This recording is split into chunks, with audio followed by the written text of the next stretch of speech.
16 दिसंबर की वो सर्द रात, दिल्ली की सड़कों पर दौड़ती वो सफ़ेद रंग की बस, उसमें सवार वो 6 दरिंदे जिन्होंने बस की पिछली सीट पर निर्भया से रेप ही नहीं किया, बल्कि ऐसी दरिंदगी दिखाई जिसके बारे में सोचकर दिल्ली क्या पूरा देश तक हिल उठा था।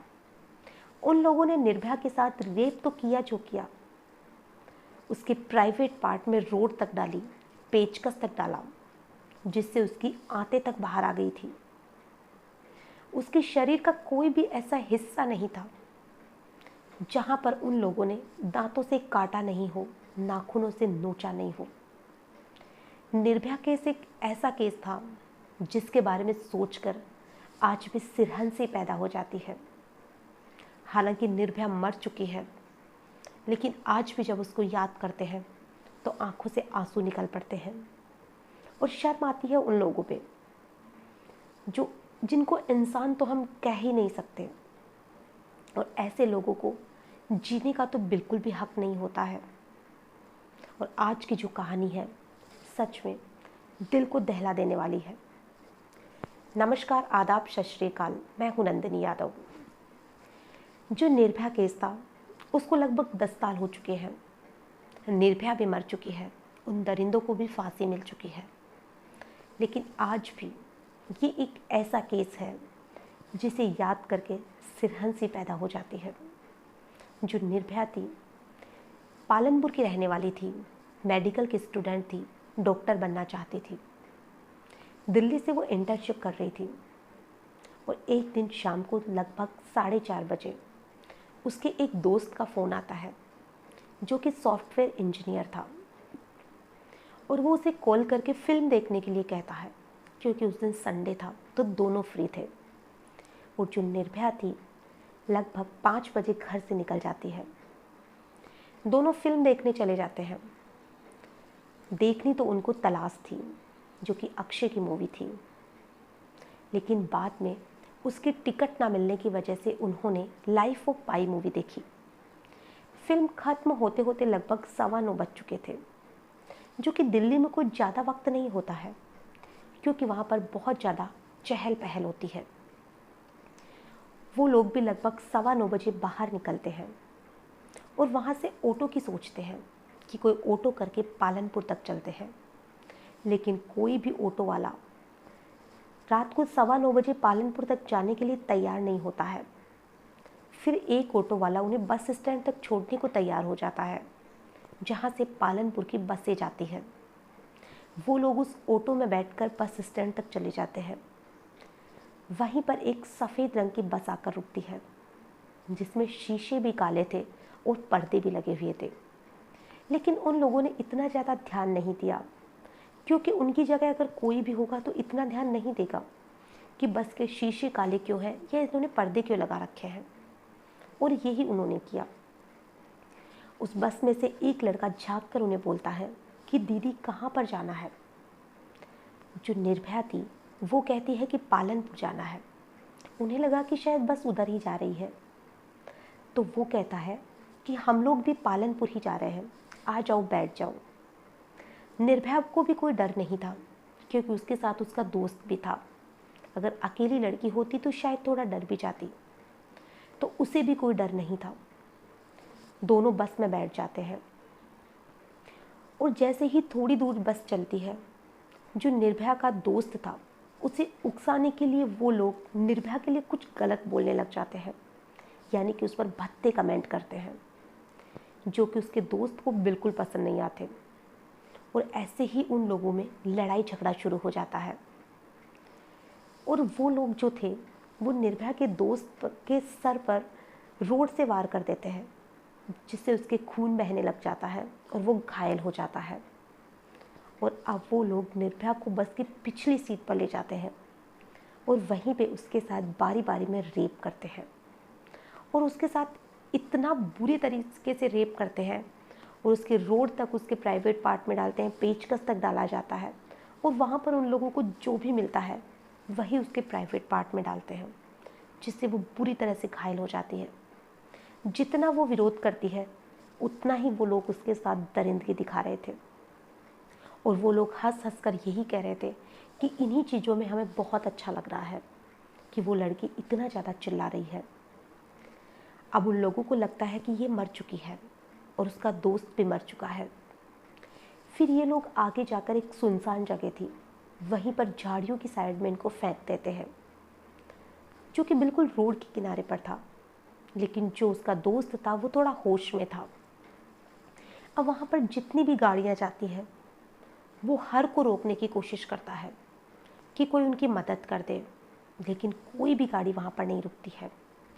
अब ऐसे तो हमारे भारत के लोगों की एक आदत है कि अगर किसी की लड़ाई झगड़ा हो तो उसमें तो वो पहले टांग फंसाते हैं, लेकिन अगर किसी को ज़रूरत है तो वो यही समझते हैं कि हम फालतू के लफड़े में क्यों पड़े, और यही उनके साथ हुआ। अब वहाँ पर फिर एक नेक बंदा आता है कोई, जिसमें थोड़ी इंसानियत जाग जाती है, और वो 100 नंबर पर कॉल करता है। वहाँ पर पुलिस आती है। वहाँ पर पुलिस की 3 गाड़ी आती है, जहाँ पर पहले तो तीनों में ये बहस हो जाती है कि ये जो केस है वो किसके एरिया में आता है। फिर वहाँ पर जो एक पुलिस की गाड़ी होती है उसको ये केस दिया जाता है, और वो उसको उठाकर गाड़ी में डालकर हॉस्पिटल ले जाता है। और वहीं पर निर्भया के शरीर पर एक भी कपड़ा नहीं था। हॉस्पिटल में ही उसको कपड़े से ढका जाता है, और जो डॉक्टर पहली बार उसे देखता है वो यही कहता है कि आप किस लाश को यहाँ पर लेकर आए हो, मैं इसका क्या इलाज करूँगा, ये तो मर चुकी है। लेकिन फिर भी उसका इलाज शुरू किया जाता है। निर्भया की हालत में कोई भी सुधार नहीं होता है, और लगभग 24 घंटे के बाद में अब ये बात मीडिया की तरफ से पूरे देश में फैल जाती है, और निर्भया के लिए हर घर में प्रार्थना शुरू हो जाती है। वो एक ऐसी लड़की थी जो हर घर की अपनी बन चुकी थी। उसके लिए हर जगह प्रार्थना की जाती है, चाहे वो मंदिर हो, मस्जिद हो, गुरुद्वारा हो, कहीं पर भी हो। उसके लिए मोमबत्तियाँ जलती है, उसके लिए जगह जगह प्रार्थना की जाती है। और फिर जब उसकी हालत में यहाँ पर कोई भी सुधार नहीं आता है तो उसे सिंगापुर ले जाया जाता है, जो कि गवर्नमेंट के खर्चे पे होता है। वहाँ पर भी उसका इलाज शुरू किया जाता है। 26 दिसंबर को उसको सिंगापुर ले जाया जाता है, और फिर 29 दिसंबर को खबर आती है कि निर्भया मर चुकी है। ये खबर पूरे देश को एक तरह से हिला देने वाली थी, क्योंकि सभी लोग उसके सही होने की दुआएं कर रहे थे। और अब सभी लोगों में इतना ज़्यादा गुस्सा था उन लोगों के लिए कि सभी लोग यही मांग कर रहे थे कि उन लोगों को जल्दी से जल्दी फांसी मिलनी चाहिए। और जो उसका दोस्त था, उसके आधार पर पुलिस उन सभी लोगों को गिरफ्तार भी कर लेती है। उसमें से एक नाबालिग था, जिसे तो 3 साल के बाद में छोड़ दिया जाता है, और जो बाकी थे उनमें से एक था राम सिंह, जो बस का ड्राइवर था। वो वहीं पे आत्महत्या कर लेता है, यानी कि जेल में। बाकी के जो 4 लोग थे उन्हें भी 20 मार्च 2020 को फांसी हो चुकी है। हालांकि निर्भया भी मर चुकी है, उन सभी को भी सजा हो चुकी है। और आज जो ये कहानी है, इसे सुनाने का हमारा उद्देश्य बस एक ही था कि निर्भया मर चुकी है, लेकिन आज भी ना जाने कितने निर्भया ऐसी है जिनके साथ आज भी यही होता है। और जब मैंने पिछले 10 साल का रिकॉर्ड चेक किया तो उसके हिसाब से भारत में लगभग 1 साल में 2 लाख लड़कियों के साथ रेप होता है, जो कि बहुत ही घिनौनी करतूत है।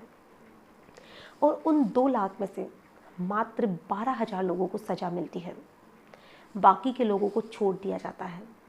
और उन 12,000 को भी फांसी नहीं कह सकते, बस सज़ा दी जाती है। फांसी तो यहाँ पर वैसे भी बहुत ही गिने चुने लोगों को मिलती है, उन लोगों को भी छोड़ देते हैं। और जो भारत है वो तीसरे नंबर पर आता है ऐसे देशों में जहाँ पर सबसे ज़्यादा रेप होते हैं। और आज भी इतना कुछ होने के बाद में भी इन चीज़ों में कोई सुधार नहीं हुआ है, हालांकि पहले से भी ये सारी चीज़ें बढ़ रही है। और अभी भी लोग ऐसी हरकतें करने से बाज नहीं आते हैं, क्योंकि उन्हें यही लगता है कि या तो वो छूट जाएंगे, और अगर सज़ा भी मिली तो जेल में खाना पीना तो मिलेगा ही, और वहाँ से भी वो कुछ दिन में रिहा हो जाएंगे। और ये भी एक कारण है कि भारत में ऐसे केस को लोग बहुत नॉर्मल तरीके से लेते हैं, और ऐसी हरकतें करने से बिल्कुल भी नहीं हिचकिचाते हैं।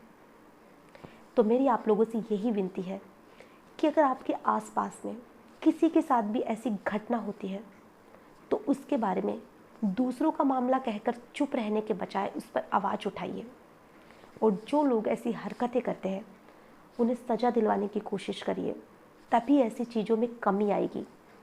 वरना आज जो निर्भया है, ना जाने कितनी इतनी निर्भया होगी जिनके साथ ऐसा होता है, और कल को वो आपकी बेटी भी हो सकती है, आपकी बहन भी हो सकती है। तो जो भी ये केस है उन्हें रोकने में सबसे ज़्यादा अगर ज़रूरत है तो वो सभी को मिलने की है, सभी को एकजुट होने की है। तभी हम इन चीज़ों से बच सकते हैं और ऐसे लोगों को सज़ा दिलवा सकते हैं। आज की जो कहानी है इसमें बस इतना ही। फिर मिलेंगे ऐसी ही किसी नई घटना के साथ। तब तक के लिए अपना ख्याल रखिए, सुरक्षित रहिए। नमस्कार।